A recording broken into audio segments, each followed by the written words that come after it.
Arestado ang 42 undocumented Chinese sa Quezon na hinihinalang magtatayo ng pogo roon.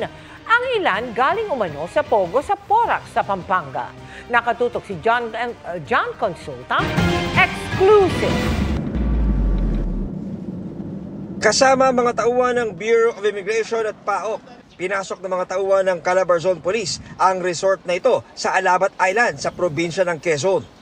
Inabutan sa loob ng high-end resort ang 42 Chinese nationals, karamihan pawang undocumented. Ayon sa PRO4A, nakatanggap sila ng impormasyon ng mayat-mayang pagbiyahe via Roro ng by batch ng mga nakavan na Chinese nationals papasok sa isla. Iba't ibang trabaho raw ang pinapasok ng mga nahuling Chinese nationals na nakatira raw sa resort at sarado sa ibang turista. Because of the volume, no? Yung influx nila, and pag sumasakay kasi sila ng barko papunta doon sa isla is hindi na sila lumalabas doon sa van na sinasakyan nila. Kinukumpirma ng PAOK kung ang mga nahuling Chinese ay galing sa Pogo sa Porac at ibang lugar na nakaiwas sa kanilang mga naging operasyon. It's quite normal na makakakita ka ng mga foreign nationals doon.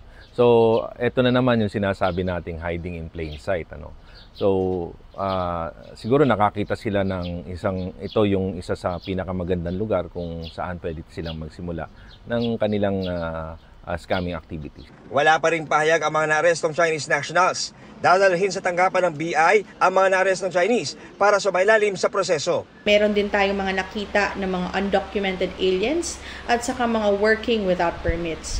Sila po lahat ay sasampahan ng deportation case dahil sa paglabag po nila sa ating mga batas. Pagkatapos po nito, sila ay ide-deport at iba-blacklist.